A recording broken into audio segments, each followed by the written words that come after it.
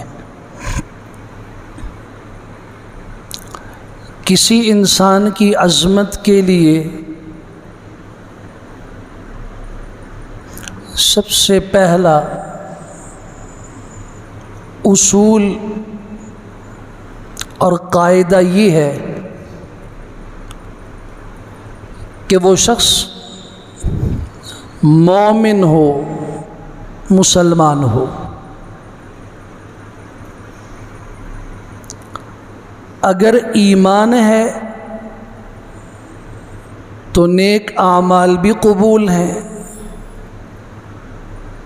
نیک لوگوں کے ساتھ رشتہ داری کا اور تعلق کا ہونا بھی مفید ہے۔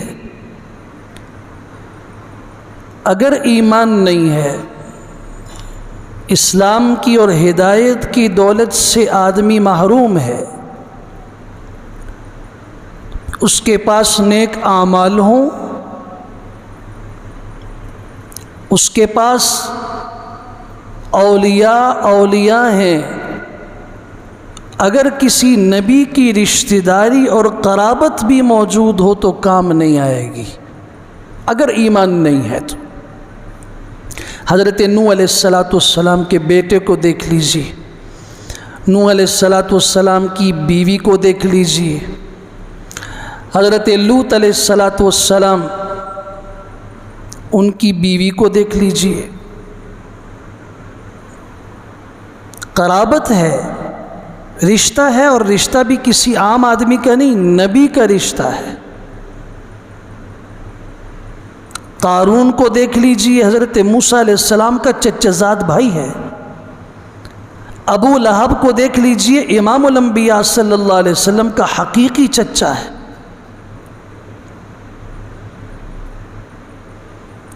یاد رکھیے، کسی انسان کی عظمت کے لیے اور اللہ کے ہاں بلندی اور مرتبے کے لیے پہلا اصول اور پہلا ضابطہ اور پہلی سیڑھی ایمان، ہدایت اور اسلام کی ہے۔ اس کے بعد سونے پہ سہاگا ہے، نور علی نور ہے کہ وہ ایمان اور اسلام قبول کرنے کے بعد کسی عظیم شخصیت کا رشتہ دار ہو، اور نور پر نور ہے، روشنی پہ روشنی ہے کہ ایک شخص مومن ہو اور ایمان بھی وہ رسول اکرم صلی اللہ علیہ وسلم کے سامنے لائے۔ ہم بھی مومن ہیں، الحمدللہ ہمارے پاس بھی ایمان ہے، لیکن کتنے خوش نصیب ہیں وہ لوگ جنہوں نے ایمان امام الانبیاء صلی اللہ علیہ وسلم کے ہاتھوں پہ قبول کیا۔ حضور اقدس صلی اللہ علیہ وسلم کو دیکھ کر انہوں نے کلمہ طیبہ پڑھا، یا آپ علیہ السلام نے کلمہ طیبہ پڑھایا، شہادتین اشہد ان لا الہ الا اللہ وان محمد الرسول اللہ کہنے کی انہیں سعادت ملی۔ پھر آگے مناسبتیں دیکھتے جائیے، مومن بھی ہو، ایمان حضور اقدس صلی اللہ علیہ وسلم کے سامنے آپ کے ہاتھوں پہ لایا ہو، صحابی رسول ہو، اور پھر حضور اقدس صلی اللہ علیہ وسلم کے رشتہ داروں میں سے ہو، نسب کے اعتبار سے بھی حضور اقدس صلی اللہ علیہ وسلم کی قرابت اسے حاصل ہو، اور سسرالی اعتبار سے بھی امام الانبیاء صلی اللہ علیہ وسلم کا قریبی رشتہ دار ہو، کس قدر عظیم انسان ہے وہ۔ یہ سعادتیں جن لوگوں کو ملی ہیں ان میں سے ایک شخصیت ہیں حضرت عثمان بن عفان رضی اللہ تعالی عنہ۔ باپ کی طرف سے 5ویں پشت پر یہ حضور اقدس صلی اللہ علیہ وسلم کے ساتھ مل جاتے ہیں، عثمان بن ابی العاص بن امیہ بن عبد شمس بن عبد مناف۔ عبد مناف پہ ادھر امام الانبیاء صلی اللہ علیہ وسلم محمد بن عبداللہ بن عبد المطلب بن ہاشم بن عبد مناف۔ حضور اقدس صلی اللہ علیہ وسلم اور عبد مناف کے درمیان میں 3 واسطے ہیں، عبداللہ، عبد المطلب، ہاشم، اور حضرت عثمان اور عبد مناف کے بیچ میں 4 واسطے ہیں، ابو العاص، امیہ، عبد شمس اور عفان جو حضرت عثمان کے والد ہیں۔ 4 واسطے ہیں۔ باپ کی طرف سے بھی سلسلہ نسب امام الانبیاء صلی اللہ علیہ وسلم کے ساتھ ملتا ہے، 5ویں لڑی میں، 5ویں پشت میں۔ ماں کی طرف سے اگر ہم دیکھیں، اروا بنت قریظ، یہ حضرت عثمان کی والدہ ہیں، اور شاید آپ میں سے کوئی جانتا ہو کہ یہ حضور اقدس صلی اللہ علیہ وسلم کی پھوپھی زاد ہیں۔ یوں حضرت عثمان حضور اقدس صلی اللہ علیہ وسلم کی پھوپھی زاد بہن کے بیٹے ہیں۔ پھر اس سے آگے بڑھیے، آپ علیہ السلام نے اپنی 2 بیٹیاں حضرت رقیہ اور ان کے بعد حضرت ام کلثوم جن کا نام امیہ تھا، یہ 2 بیٹیاں ابو لہب کے 2 بیٹوں کو دیں۔ بعض سیرت نگار کہتے ہیں کہ نبوت ملنے سے پہلے دی تھی، بعض کا کہنا ہے کہ بعد میں۔ نبوت کے ملنے سے پہلے یہ رشتہ طے ہوا، لیکن یاد رکھیے رخصتی نہیں ہوئی، رشتے کی بات ہوئی ہے۔ ایک بیٹی رقیہ ابو لہب کے بیٹے عتبہ، اور ایک بیٹی ام کلثوم امیہ، یہ عتیب کے نکاح میں دی ہیں، عتبہ اور عتیبہ کے نکاح میں، رخصتی نہیں ہوئی۔ جب حضور اقدس صلی اللہ علیہ وسلم نے صفا کی پہاڑی پہ لا الہ الا اللہ کا اعلان کیا، تو سب سے پہلے جو ہاتھ آپ کی طرف بڑھے ہیں وہ اسی چچا کے تھے۔ سب سے پہلے جو پتھر آپ کی پیشانی پہ پڑا ہے اسی چچا کا تھا۔ اور پھر اس کے متعلق جب اس کی زبان سے یہ غلیظ جملہ نکلا، تبا لک الہذا جمعتنا، اے محمد صلی اللہ علیہ وسلم، تیرے دونوں ہاتھ ٹوٹ جائیں، تیرے دونوں ہاتھ تباہ ہو جائیں، تو نے ہمیں اس لیے جمع کیا تھا؟ باپ دادا کے دین سے دور کر کے ایک نئی بات کے پیچھے لگانا چاہتے ہو؟ کیا آپ ہمیں یہ سمجھتے ہو کہ ہم آپ کی بات سنیں؟ آپ کے بڑے جس دین پر تھے، آپ اس دین کو چھوڑ کے ایک نئے دین کو لائے ہیں۔ جب اس کی زبان سے یہ جملہ نکلا ہے تبا لک، اے محمد صلی اللہ علیہ وسلم آپ کے ہاتھ ٹوٹ جائیں، آپ ہلاک ہو جائیں، اس پر اللہ تبارک و تعالی نے خود جواب دیا، سورت نازل فرمائی جس کو سورۃ اللہب کہتے ہیں، تبت یدا ابی لہب وتب، ابو لہب کے دونوں ہاتھ ٹوٹ جائیں، ابو لہب کے دونوں ہاتھ برباد ہو جائیں، وتب، اور وہ ہلاک ہو گیا۔ جب یہ آیت نازل ہوئی، آگے چل کر سورت میں اس کی بیوی کا بھی ذکر ہے، وَامْرَأَتُهُ حَمَّالَةَ الْحَطَبِ، اس کی بیوی ام جمیل لکڑیوں کا گٹھا اٹھائے ہوئے ہے، فی جیدہا حبل من مسد، اس کی گردن میں کھجور کی چھال کی رسی ہے۔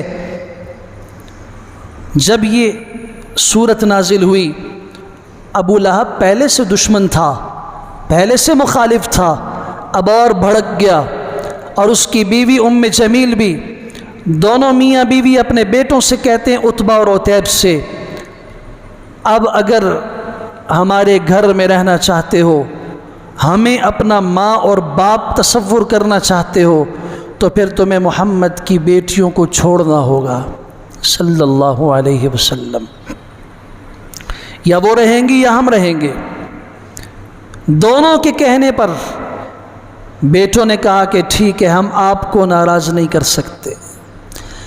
ایک بات دل کی تختیوں پہ لکھ لیجئے، دین اسلام قربانیوں کا نام ہے۔ دین اسلام جان، مال، عزت، آبرو، ہر طرح کی قربانی لیتا ہے۔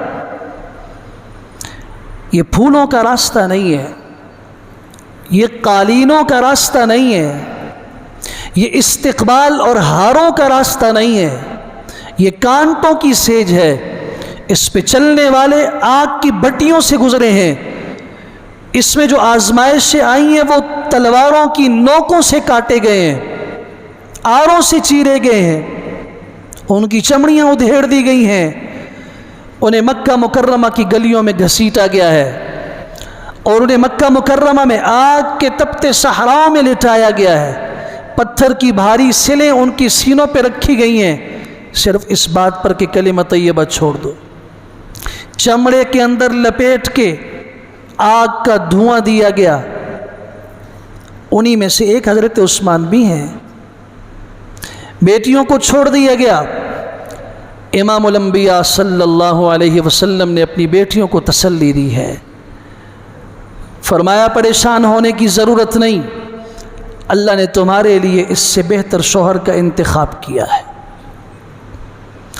اور اپنی بیٹی حضرت رقیہ کا نکاح حضرت عثمان کے ساتھ کر دیا، اور کیا بھی کیسے؟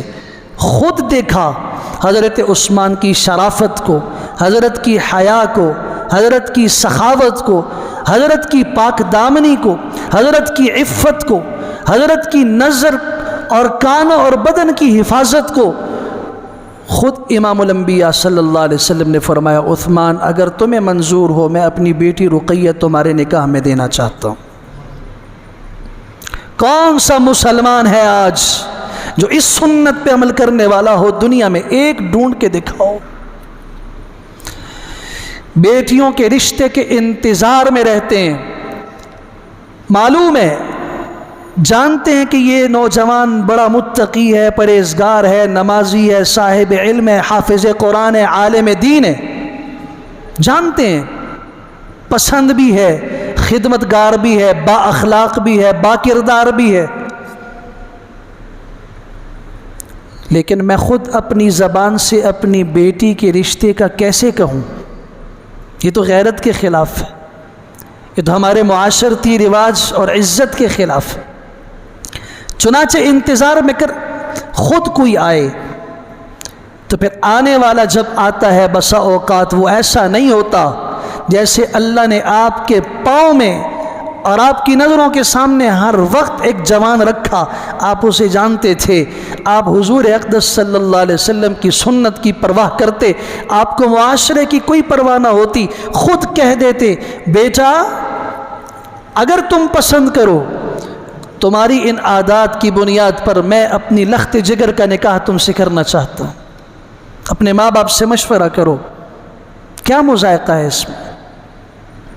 لیکن ہم اس کو غیرت کے خلاف سمجھتے ہیں۔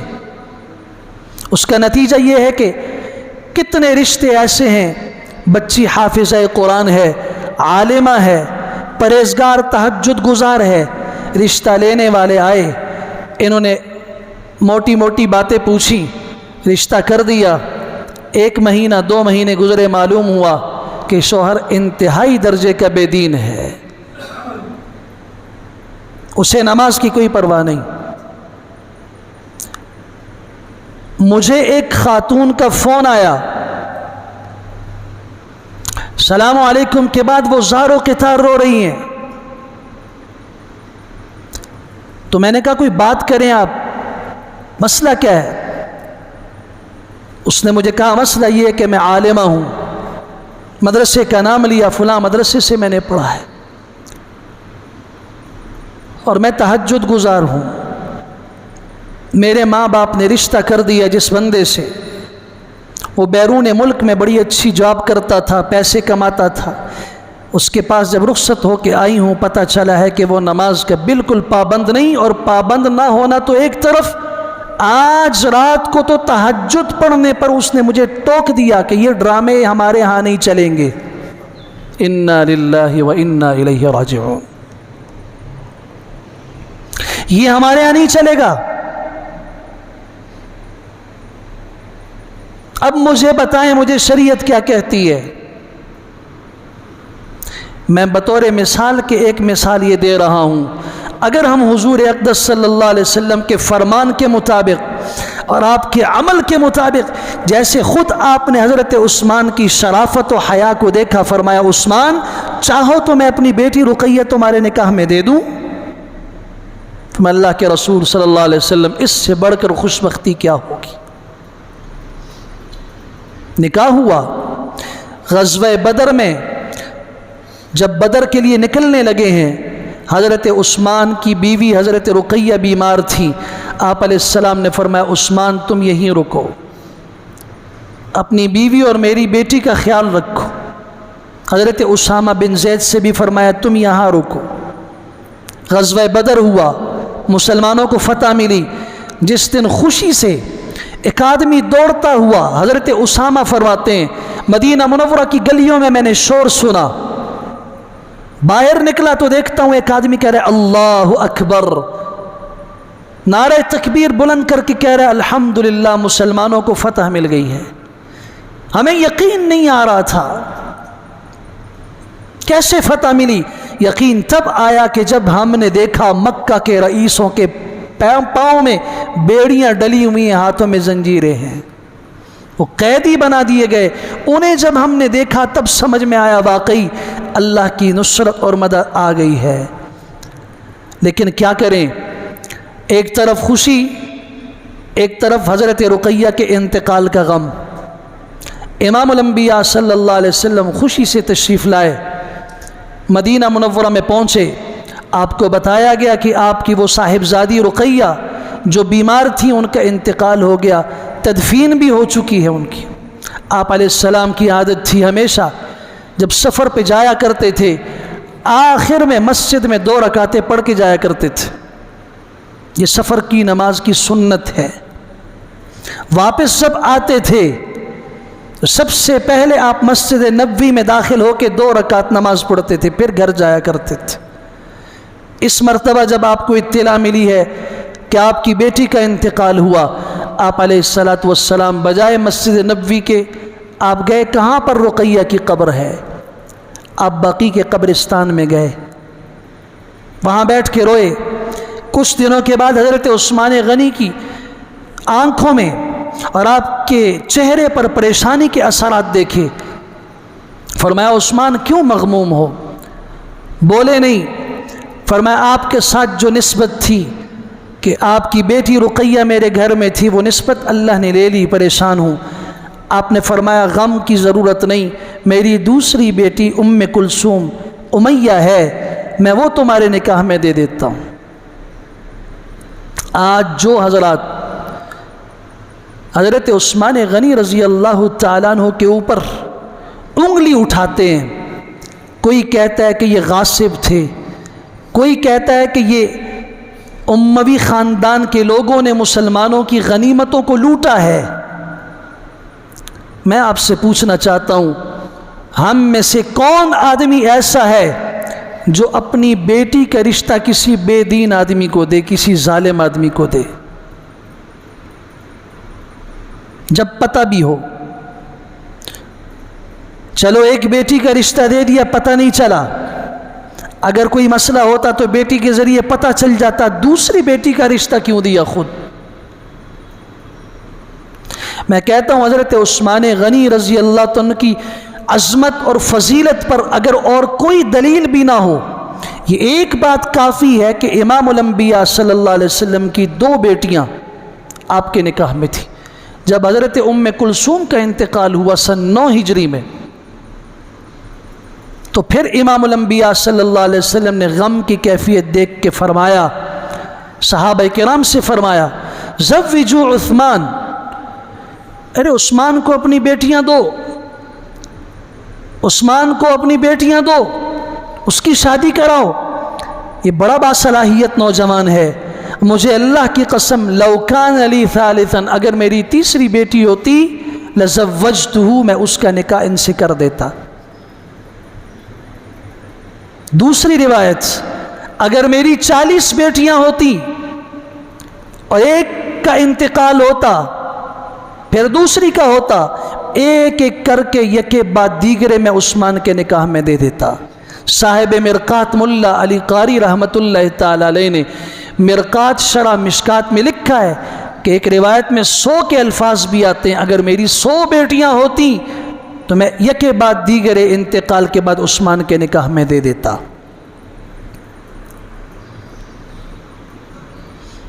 یہ کم شرافت ہے، کم عظمت ہے؟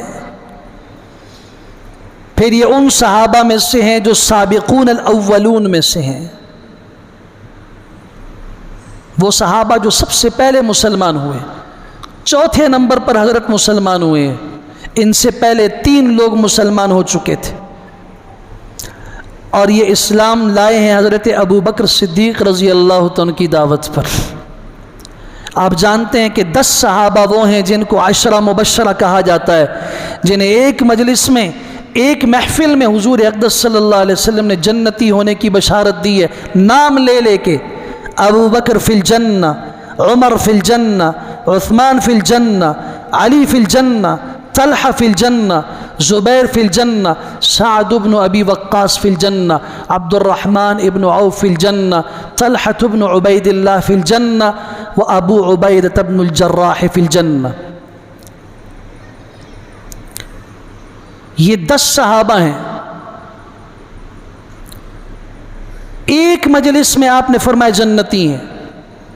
ان میں سے آپ گنیے تو 6 صحابہ وہ ہیں جو صرف ابو بکر صدیق رضی اللہ عنہ کی دعوت پر مسلمان ہوئے ہیں۔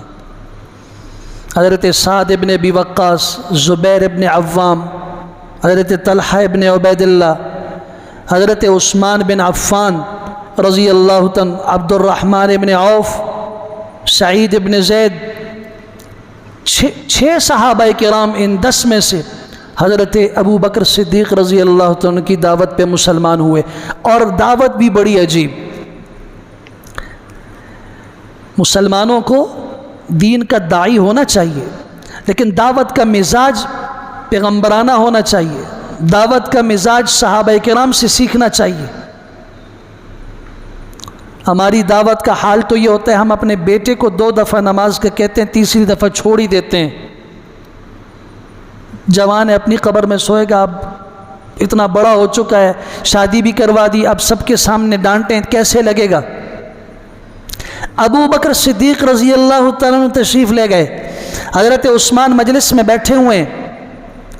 ابو بکر صدیق رضی اللہ تعالیٰ عنہ نے کہا، عثمان دیکھو تم بڑے عاقل آدمی ہو، سمجھدار آدمی ہو، اور چونکہ تاجر ہو اس لیے تم شام اور یمن مختلف علاقوں میں گھومے ہو، اور انسان جب سفر زیادہ کرتا ہے اس کے تجربات بڑھتے ہیں، عقل بڑھتی ہے، سمجھ زیادہ آتی ہے، تم بڑے سمجھدار آدمی ہو، تم یہ بتاؤ یہ جو بت ہمارے باپ دادوں نے بنائے ہیں، ان کے جو ہمارے یہ لوگ عبادت کر رہے ہیں، ان کے سامنے سجدے کر رہے ہیں، کیا یہ ٹھیک کر رہے ہیں؟ یہ تو ایسے ہیں، نہ ان کی بات سنتے ہیں، نہ ان کو دیکھ سکتے ہیں، نہ ان کو نفع دے سکتے ہیں، نہ نقصان دے سکتے ہیں۔ حضرت عثمان رضی اللہ عنہ فرمایا بلا کذالک، اسی طرح ہی ہے جیسے آپ فرما رہے ہیں۔ فرمایا پھر محمد بن عبداللہ صلی اللہ علیہ وسلم، اللہ نے انہیں پیغمبر بنا کے بھیجا ہے، تم جانتے ہی ہو ان کی یہی دعوت ہے، یہی بات وہ کہتے ہیں۔ کہا وہ تو ٹھیک کہتے ہیں، پھر چلو آؤ ان کے پاس چلتے ہیں، ان کی بات سن لینا، پسند آئی لے لینا، نہیں چھوڑ دینا۔ آج ایک بہت بڑی مصیبت یہ ہے، حق سے انسان دور رہتا ہے ضد اور عناد اور ہٹ درمی کی وجہ سے۔ جب انسان کے دل میں، مسلمان تو مسلمان ہے الحمدللہ، اس کا دل تو روشن ہے ایمان کے ساتھ، ایک کافر جس کا دل سیاہ ہے، جسے قرآن نے مردہ قرار دیا ہے، وہ مردہ دل والا، وہ مردہ ضمیر والا، وہ سیاہ دل والا، اگر وہ بھی حق کا صحیح معنوں میں طالب ہو، حق کی تلاش میں نکلے، اللہ تعالیٰ اسے ہدایت دے کے رہیں گے۔ ہمارے یہاں ہوتا کیا ہے، ہم کسی آدمی کو پرکھتے ہیں اس کی بات سننے کے لیے بھی کہ یہ ہمارے مزاج کا ہے یا نہیں ہے، ہمارے مزاج کا ہے یا نہیں۔ ساتھی میرے پاس 2 بچوں کو لے آیا، السلام علیکم جی استاد جی، وعلیکم السلام، ان کو داخل کرنا ہے حفظ کے لیے، ٹھیک ہے، لیکن آپ یہ بتائیں کہ آپ کس مسلک سے تعلق رکھتے ہیں؟ میں نے کہا آپ نے کوئی مسلک کی تعلیم دلوانی ہے یا قرآن پڑھوانا ہے؟ یہ سوچ ہے یا نہیں ہمارے معاشرے کی؟ یہ قرآن پڑھوانا ہے تو میں نے کہا پھر چپ کر کے داخل کر دیجئے۔ خیر مطمئن نہیں ہوئے، کسی صاحب سے پوچھ لیا۔ تو آج کل تو ہر آدمی کے بارے میں اس سے پوچھنے کی ضرورت نہیں، دوسرے سے پوچھو یہ کیسا ہے، تو آپ کو وہ جو تعریف کر کے دے گا انشاءاللہ دنیا میں آپ کو کوئی ایک آدمی بھی سالم نہیں ملے گا۔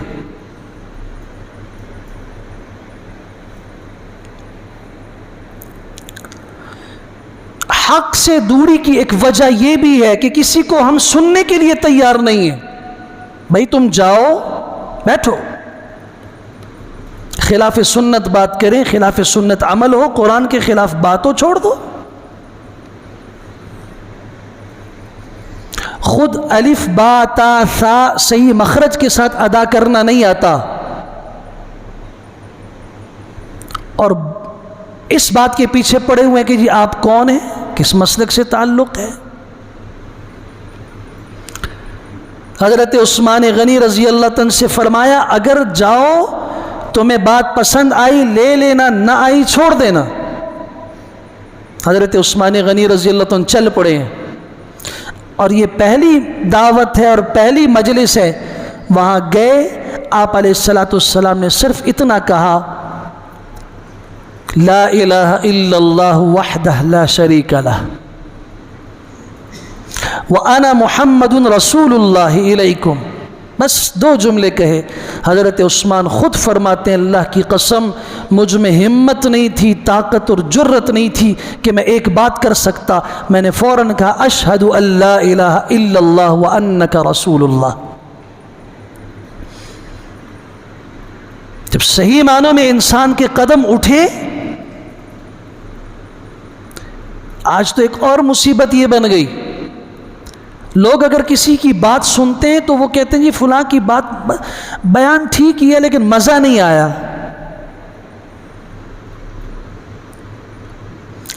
یہ مزہ لینے کے لیے بات سنتے ہیں، اپنے دل کی اصلاح کے لیے کوئی سننے کے لیے تیار نہیں ہے۔ یہی وجہ ہے کہ مزے لے رہے ہیں باتوں کے، اور دل کی دنیا نہیں بدل رہی، عمل نہیں بدل رہا۔ کانوں کی حد تک ایک لذت ہے، ہونا تو یہ چاہیے تھا کہ آپ اگر کسی کی بات سنتے، وہ بات آپ کے دل میں اتر جاتی، آپ کے عمل میں آ جاتی۔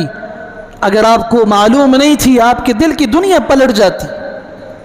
حضرت عثمان مسلمان ہوئے، ایک ہی مجلس میں مسلمان ہوئے، وجہ کیا تھی؟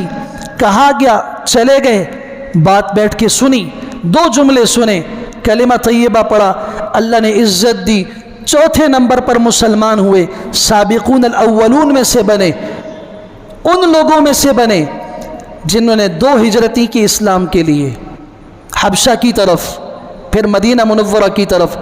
اور اس امت میں اکیلے آدمی ہیں، اور پوری تاریخ انسانیت میں آدم علیہ السلام سے لے کے حضور اقدس صلی اللہ علیہ وسلم کی امت تک اہل علم نے لکھا ہے سیرت کی روشنی میں، حضرت لوط علیہ السلام کے بعد پہلے آدمی ہیں جنہوں نے اپنی بیوی سمیت اسلام کے لیے ہجرت کی۔ ہجرت کا حکم آیا، جیسے حضرت لوط علیہ السلام بیوی کو لے کے نکلے، اسی طریقے سے اپنے ملک کو، علاقے کو، مکہ کو چھوڑا حضرت عثمان نے اپنی بیوی رقیہ کو لے کر۔ ان کے انتقال کے بعد ام کلثوم کا انتقال، 100 بیٹیاں میری ہوتی میں یکے بعد دیگر تمہارے نکاح میں دیتا۔ ذن نورین حضرت علی رضی اللہ عنہ فرمایا کرتے تھے عثمان وہ شخص ہے، رجل یدعا فی الملأ الاعلی بذن نورین، عثمان تو وہ خوش نصیب آدمی ہے جیسے آسمانوں کے فرشتے ذن نورین کہہ کے پکارتے ہیں، نام نہیں لیتے۔ عثمان ذن نورین، 2 روشنیوں والا، 2 نوروں والا۔ یہ 2 روشنیاں کیا تھی؟ امام الانبیاء صلی اللہ علیہ وسلم کی 2 بیٹیاں تھیں، اور پوری تاریخ انسانیت میں آدم علیہ السلام سے لے کے امام الانبیاء صلی اللہ علیہ وسلم تک 1.25 لاکھ کم و بیش انبیاء آئے، ان کی بیٹیاں تھیں جن کی اپنی بیٹیاں رشتے میں دیں۔ اس پوری تاریخ انسانیت میں یہ سعادت صرف حضرت عثمان غنی رضی اللہ عنہ کو ملی کہ کسی نبی کی، اور وہ بھی امام الانبیاء صلی اللہ علیہ وسلم کی 2 بیٹیاں آپ کے نکاح میں تھیں، وہ ایک بیٹی مل گئی بس۔ اور اس کا بھی قصہ بڑا عجیب ہے۔ حضرت عثمان رضی اللہ عنہ کی دوسری بیوی ام کلثوم کا انتقال ہوا، پریشان تھے۔ حضرت عمر رضی اللہ عنہ خود آئے۔ پھر دیکھیے اسلام کے مزاج کو، حضرت عمر نے فرمایا عثمان پریشان نہ ہو، میری بیٹی حفصہ بیوہ ہو چکی ہیں، ان کے خاوند کا انتقال ہو چکا ہے، اگر مناسب سمجھو میں اپنی بیٹی حفصہ تمہارے نکاح میں دے دیتا ہوں۔ حضرت عثمان رضی اللہ عنہ فوراً انکار کر دیا، نہیں۔ یہ انکار اس وجہ سے تھا کہ جو سعادت حضور صلی اللہ علیہ وسلم کی بیٹی کی تھی وہ تو بہرحال نہیں۔ ابو بکر صدیق رضی اللہ عنہ کے پاس گئے، حضرت عمر نے فرمایا حفصہ آپ کے نکاح میں دینا چاہتا ہوں، وہ خاموش ہو گئے، انہوں نے کوئی جواب نہیں دیا۔ بات امام الانبیاء صلی اللہ علیہ وسلم تک پہنچی، آپ نے سب کو بلایا، کتنا حکیمانہ فیصلہ فرمایا۔ آپ نے فرمایا عمر تمہاری بیٹی کے لیے عثمان سے بہتر شوہر کا میں انتخاب کرتا ہوں، اور عثمان تمہارے لیے عمر کی بیٹی سے بہتر انتخاب میں کرتا ہوں۔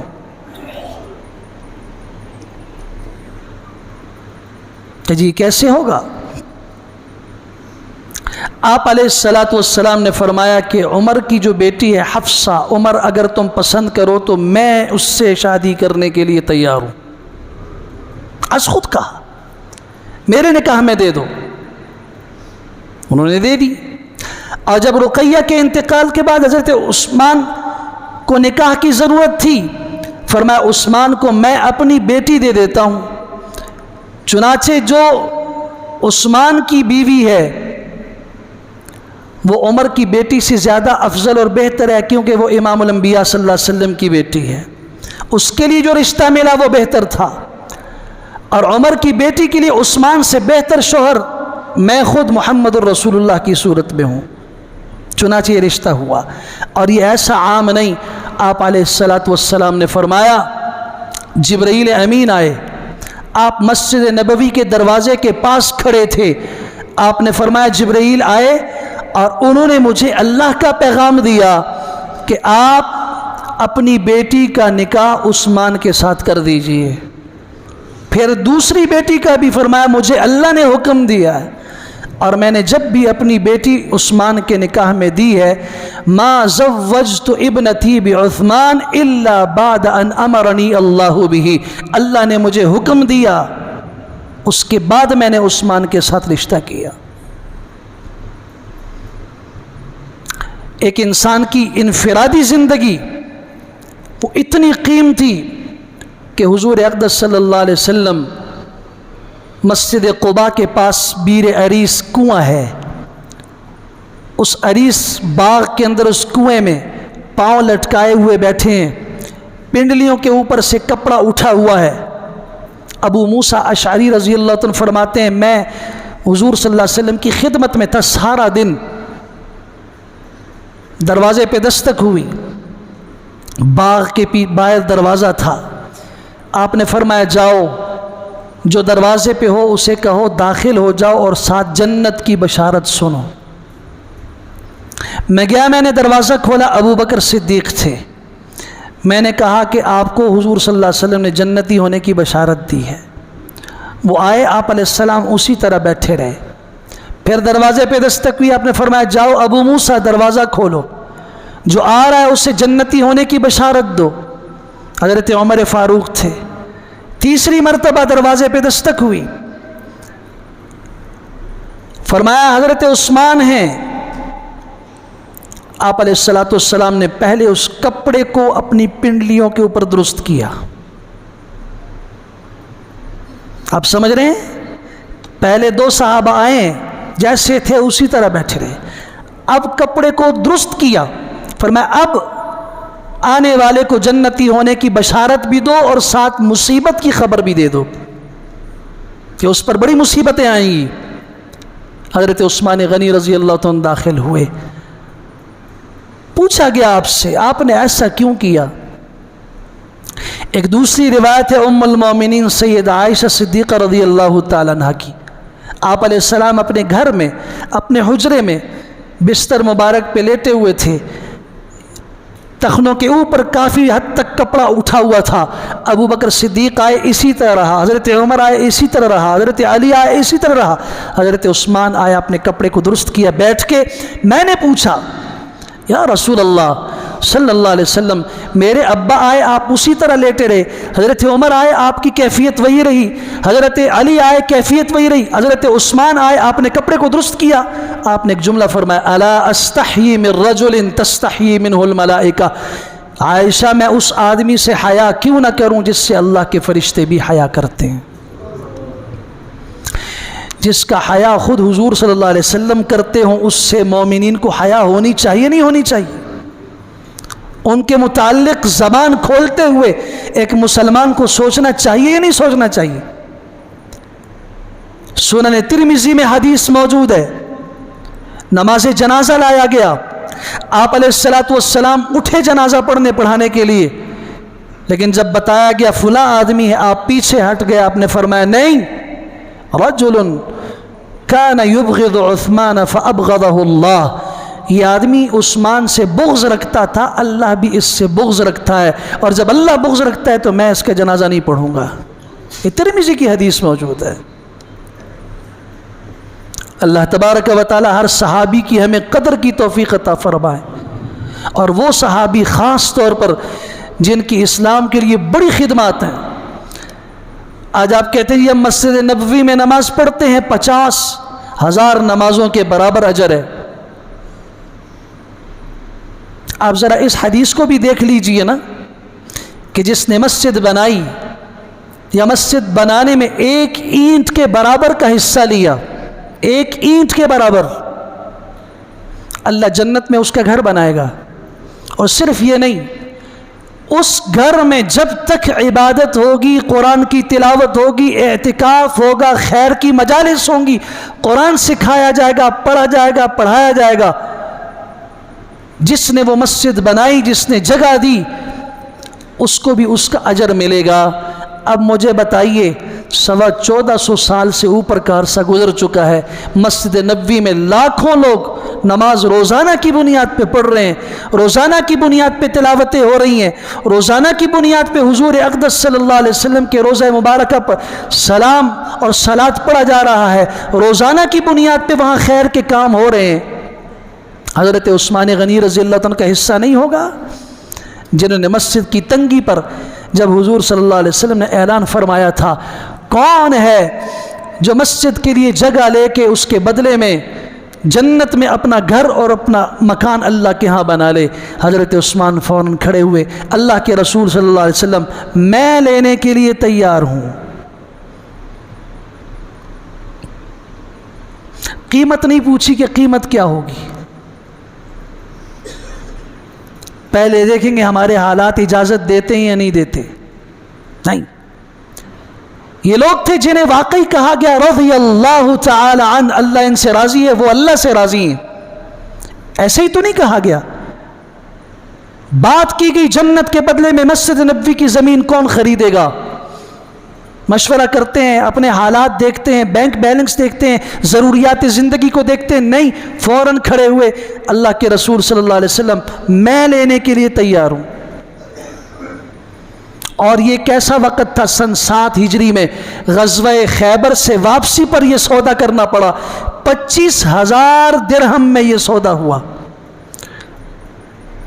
صحیح ابن حبان، صحیح ابن خزیمہ، سنن کبریٰ بیہقی، سنن دارقطنی، ان سب نے یہ روایت اور حدیث نقل کی ہے. 25,000 درہم قیمت دی، جگہ لی. یہ تو حضور کے زمانے میں ہے. اپنے زمانے میں مسجد نبوی کی اور توسیع کر دی. مسلمانوں کو میٹھا پانی چاہیے. بیر روما ایک یہودی سے خریدا 20,000 درہم دے کر. اس موقع پہ حضور صلی اللہ علیہ وسلم نے فرمایا تھا کون ہے جو جنت کے بدلے میں مسلمانوں کے لیے میٹھا پانی خریدے یا میٹھا کنواں کھدوائے. سب سے وہاں مدینہ منورہ کے اندر میٹھا اور تازہ اور بہترین پانی جو حضور صلی اللہ علیہ وسلم کو پسند تھا وہ بیر روما کا تھا. پوچھا نہیں, اس یہودی کے پاس گئے, قیمت معلوم کی, قیمت اس کے ہاتھ پہ رکھی 20,000 درہم, اور وہ کنواں لیا اور لے کر مسلمانوں کے لیے وقف کر دیا. آج بھی کھجوروں کا 1550 کھجوروں کا باغ ہے حضرت عثمان غنی رضی اللہ کے زمانے کا لگایا ہوا. اگرچہ اس کے درخت ختم ہو گئے, بعد میں اور درخت لگائے گئے, اس کی آمدنی آج بھی مسلم امت کے لیے وقف ہے. آج بھی اس جگہ پہ وہ ہوٹل موجود ہے جس کو الجزائر کے مسلمانوں نے تعمیر کروایا تھا حضرت عثمان غنی رضی اللہ عنہ کی طرف سے. ان کے کہنے پر وہ بنایا گیا, اس کی ساری آمدنی آج بھی مسلمانوں کے لیے وقف ہے. جہاں پوری امت مسلمہ کے محسن ہوں, کچھ بھی نہ ہو, ہمارے لیے ایک بات کافی ہے کہ وہ حضور اقدس صلی اللہ علیہ وسلم کے دوہرے داماد ہیں. ان کے متعلق قرآن مجید کی آیات نازل ہوئی ہیں ہماری عزت کے لیے, ان کے احترام کے لیے اور ان کی فضیلت کو سمجھنے کے لیے. ایک بات کافی ہے, ہم آج بھی کہتے ہیں اللہ نے ہمیں زندگی دی, کہتے رہیں گے, اپنی اولادوں کو بھی سمجھائیں گے حضرات صحابہ کرام کی قدر کرو, انہیں کائنات کی تمام ہستیوں سے بلند ترین سمجھو. انبیاء کے بعد ان کا احترام امت مسلمہ پہ اپنے ماں باپ کے احترام سے زیادہ واجب ہے, کیونکہ ماں باپ فاسق ہو سکتے ہیں, فاجر ہو سکتے ہیں, بے دین ہو سکتے ہیں, لیکن ان صحابہ میں سے کوئی ایک صحابی جب اسلام کی آغوش میں آیا اور حضور اقدس صلی اللہ علیہ وسلم کے حلقے میں داخل ہوا, الصحابۃ کلہم عدول, امام الانبیاء صلی اللہ علیہ وسلم نے سرٹیفکیٹ جاری کر دیا, سند دے دی, میرے تمام صحابہ عادل ہیں, تمام صحابہ عادل ہیں. حضور کی اہل بیت میں سے ہوں, نور علی نور, اہل بیت میں سے نہ ہوں, پھر بھی حضور کی نسبت ان کو حاصل ہے, ہم پھر بھی ان کا قدر کرتے ہیں. رضی اللہ عنہم ورضوا عنہ وآخر دعوانا الحمد للہ رب العالمین.